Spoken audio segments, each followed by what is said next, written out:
Assalamualaikum warahmatullahi wabarakatuh. Bismillahirrahmanirrahim. Alhamdulillahirabbil alamin wassalatu wassalamu ala asyrofil mursalin sayyidina wa maulana Muhammad wa ala alihi wa sahbihi ajma'in. Ibu-ibu, bapak-bapak dan saudara sekalian, mari kita mulai kajian subuh kita dengan doa bersama-sama. Bismillahirrahmanirrahim. Asyhadu an la ilaha illallah wa asyhadu anna Muhammadar Rasulullah. Raditu billahi rabban wa bil Islam dinan wa bi Muhammadin nabiyyan wa rasulan.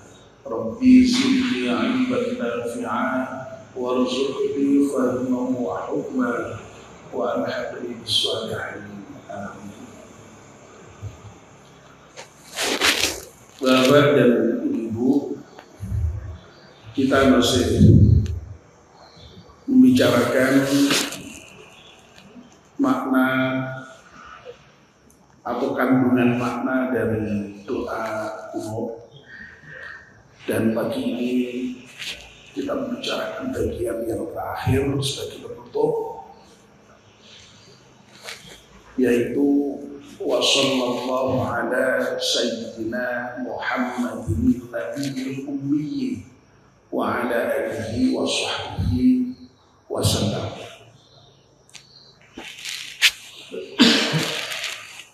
Jadi doa kunut ini panjang, dimulai dari Allahumma hdini fi man hadait dan ditutup dengan sholawat. Untuk mengingat kembali, mari kita ulangi dari depan untuk diterjemahkan maknanya, tidak dibahas lagi. Allahumma hdini fi man hadait. Ya Allah, berilah hidayah kepadaku sebagaimana Engkau telah memberikan hidayah kepada orang yang Engkau beri hidayah. Wa'afini fi man afait. Ya Allah, berilah aku kesehatan sebagaimana Engkau telah memberikan kesehatan kepada orang-orang yang telah Engkau beri kesehatan. Wa tawallani fi man tawallait. Ya Allah, pimpinlah aku, kasihi aku sebagaimana Engkau telah memimpin, telah mengasihi kepada orang-orang yang telah Engkau pimpin dan telah Engkau kasih. Wa barik li fima a'tait. Ya Allah, berikanlah berkah terhadap apa yang telah Engkau berikan. Wa afini fima a'tait. Wa qini bi rahmatika syarra ma qadait. Ya Allah, jaga aku dari keburukan apa-apa yang telah Engkau putuskan, yang telah Engkau tetapkan. Fa innaka taqdi wa la yuqda 'alaik.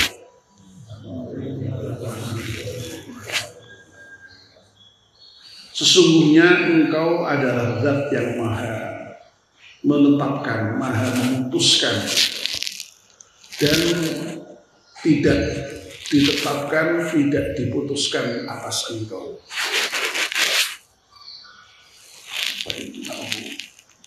Fa innahu la yadhillu man walait.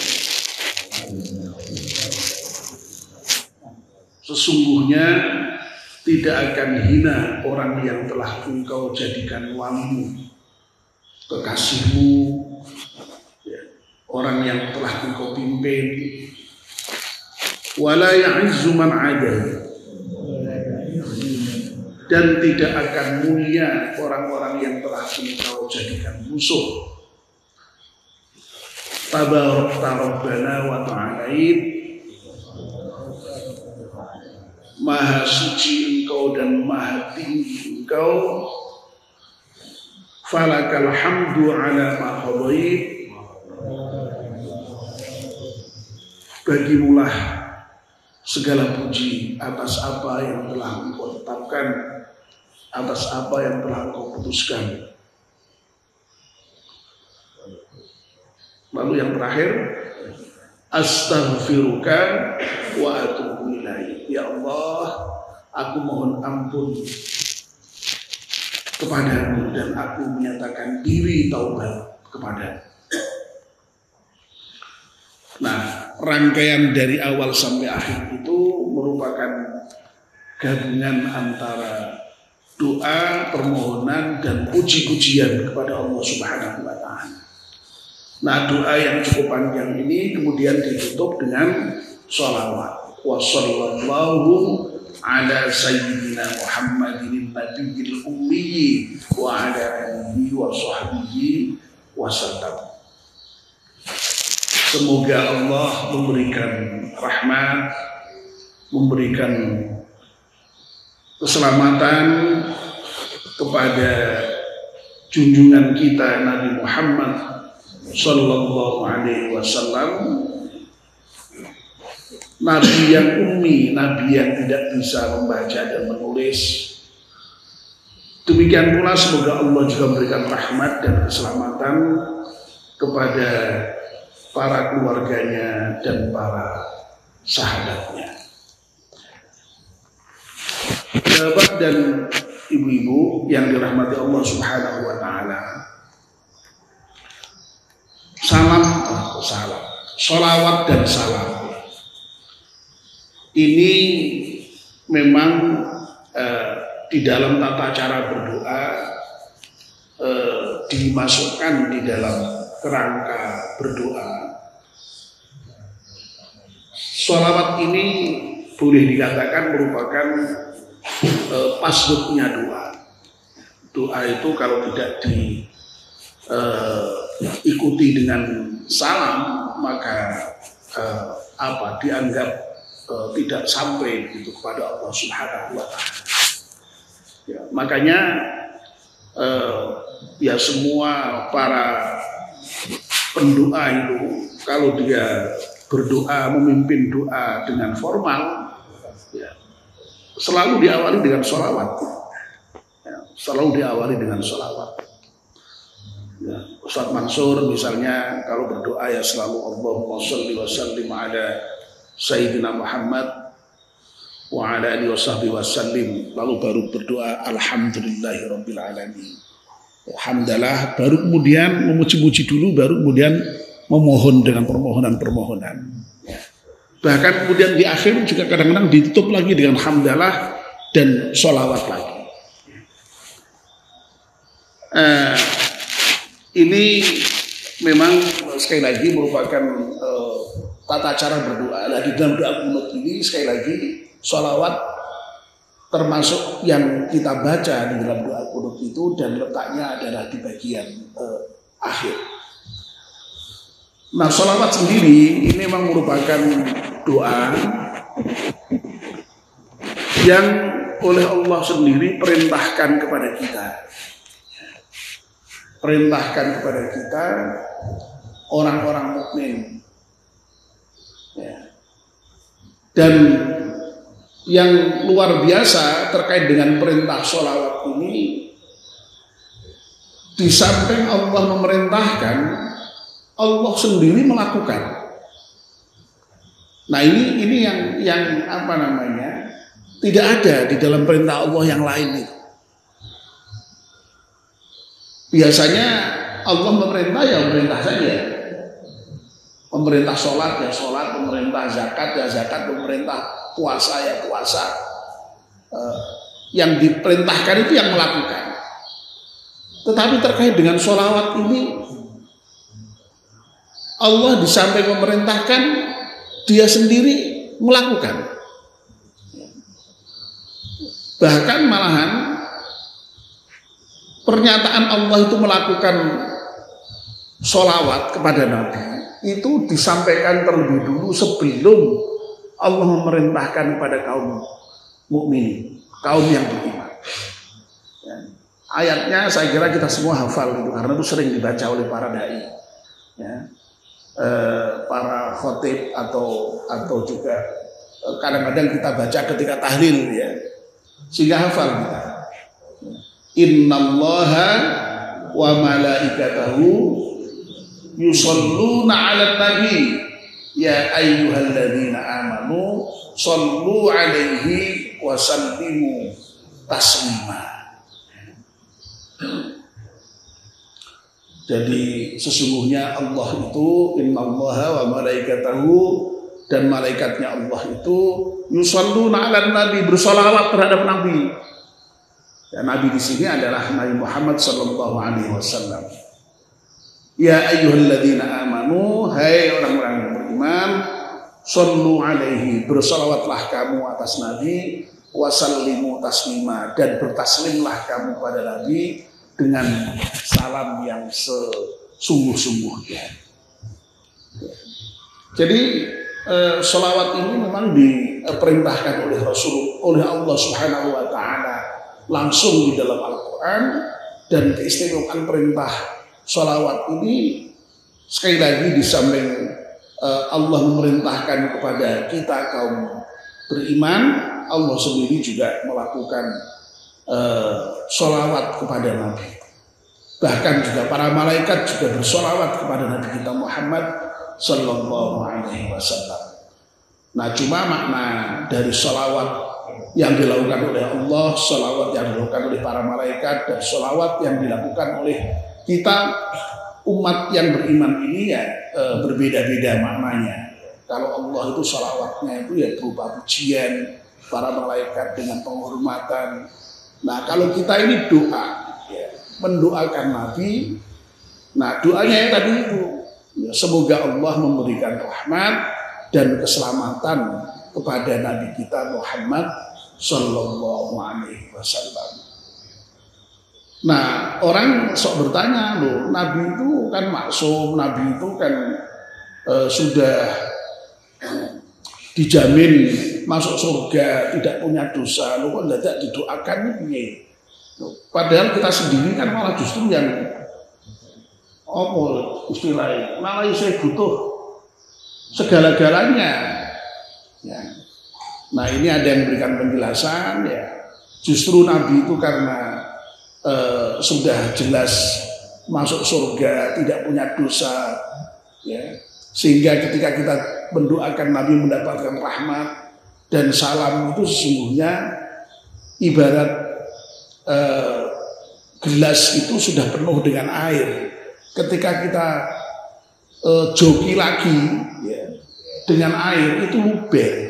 Lalu luberannya itu sebenarnya ya untuk kita yang membaca sholawat Nabi, ya. Dan perintah untuk membaca sholawat ini luar biasa, ya. Bahkan ada yang betul-betul diperintahkan yang sifatnya harus dilakukan, yaitu pada saat kita membaca tasyahud akhir itu. Jadi pada saat kita membaca tasyahud akhir itu kita harus membaca sholawat. Hukumnya wajib karena itu merupakan rukun sholat. Kalau kita sholat tidak membaca sholawat di bagian tasyahud akhir itu tidak sah sholat kita, ya. Ya.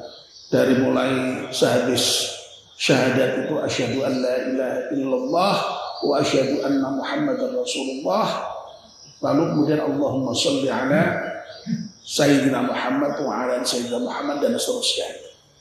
Yang tidak pakai sayyidina juga silahkan. Jadi itu malah sampai menjadi rukun sholat. Nah, masih kemudian dibaca dalam kesempatan-kesempatan tertentu, termasuk di dalam doa kunut, ya. Dan sebenarnya sholawat ini dianjurkan oleh Nabi kita Muhammad sallallahu alaihi wasallam di dalam setiap kesempatan. Jadi silahkan dalam kesempatan itu kita membaca sholawat Nabi ini, dan semakin banyak sholawat kita kepada Nabi kita Muhammad SAW, itulah yang nanti akan menentukan kedekatan kita dengan Nabi kita Muhammad SAW. Ini. Bahkan dalam kesempatan yang lain Nabi kita pernah menyatakan, kalau ada orang yang mendengar namaku disebut, kok orang itu tidak mau bersolawat atasku, nah itulah orang yang medit, itulah orang yang kikir. Jadi orang yang kikir itu tidak semata-mata orang yang kalau dimintai sumbangan tidak mau ya. Tapi orang yang mendengarkan nama Nabi kita Muhammad Sallallahu Alaihi Wasallam disebut kok tidak mau bersolawat atasnya, nah itu termasuk orang yang kikir, ya, orang yang medit. Ya. Nah mudah-mudahan kita ya, bisa bersolawat kepada Nabi ini dalam banyak kesempatan, dalam setiap kesempatan. Ya, solawat yang paling pendek, ya Allahumma sholli ala Muhammad. Kalau mau dipanjangkan, Allahumma sholli ala Sayyidina Muhammad wa ala ali Sayyidina Muhammad. Ya. Dipanjangkan lagi bisa panjang sekali. Kita mengenal ada yang namanya sholawat Ibrahimiyah itu, yang dibaca ketika tasyahud akhir itu kan panjang sekali. Ya. Allahumma sholli ala Sayyidina Muhammad kama shallaita ala Sayyidina Ibrahim wa ala Sayyidina Ibrahim wa barik ala Sayyidina Muhammad, dan seterusnya itu. Itu namanya sholawat Ibrahimiyah. Ya. Lalu banyak versi-versi sholawat yang lain yang kemudian dimodifikasi sedemikian rupa menjadi sholawat yang kita kenal dengan sholawat yang macam-macam itu. Ada sholawat Maria, ada sholawat sholawat Badar, ada sholawat macam-macam itu. Dan sholawat-sholawat itu pada umumnya ya tadi itu. Ya, intinya adalah di situ ada sholawat sekaligus ada doa-doa, ada rangkaian doa. Ya, yang doa-doa itu luar biasa. Ya. Ya. Misalnya sholawat-sholawat yang ada di dalam kitab Barzanji itu kan semuanya doa itu. Ya Rabbi sholli ala Muhammad, ya Rabbi sholli alaihi wasallim, ya Rabbi nahtim bil musyaffa, ya Rabbi sholli alaihi wasallim, ya Rabbi warda anis sahabah, ya Rabbi warda anis sulala. Itu semua doa-doa semua itu. Ya. Doa, jadi sholawat yang kemudian sekaligus digabung dengan doa. Karena apa? Sekali lagi tadi ya, doa itu kalau tidak diikuti dengan sholawat ya ibarat nggak ada passwordnya begitu. Sehingga kemudian sholawat itu selalu dibaca ketika berdoa, selalu dibaca. Nah dalam kaitannya dengan qunut, sekali lagi sholawat ini dibaca di bagian paling akhir. Ya. Setelah rangkaian doa dan pujian kita baca, lalu kemudian ditutuplah dengan sholawat. Ya. Demikian ya, kajian kita mengenai doa qunut ini jadi agak panjang waktunya, sering kosong ya. Tapi alhamdulillah selesai. Insya Allah nanti kita akan lanjutkan dengan kajian-kajian yang lain. Ya. Saya mempertimbangkan juga nanti mungkin mengkaji kitab tertentu atau bagaimana begitu. Ya. Karena dulu itu kan ngaji doa-doa itu sebenarnya konteksnya adalah konteks hanya sekedar jagani Pak Fadil kalau kosong ya. Tapi ketika ini Pak Fadil sementara tidak ada itu ya coba nanti apakah mulai tahun baru nanti kita akan pertimbangkan untuk membaca kitab tertentu supaya lebih kajiannya lebih fokus begitu. Ya. Lihat nanti situasinya. Demikian yang bisa saya sampaikan. Terima kasih atas perhatiannya. Mari kita tutup kajian kita dengan doa kafaratul majlis. Bismillahirrahmanirrahim. Wal 'ashri innal insana lafi khusrin illa alladziina aamanu wa 'amilus shalihati wa tawassaw bil haqqi wa tawassaw bis sabr. Subhanakallahumma wa bihamdika asyhadu an la ilaha illa anta astaghfiruka wa atubu ilaik. Wassalamu alaikum warahmatullahi wabarakatuh.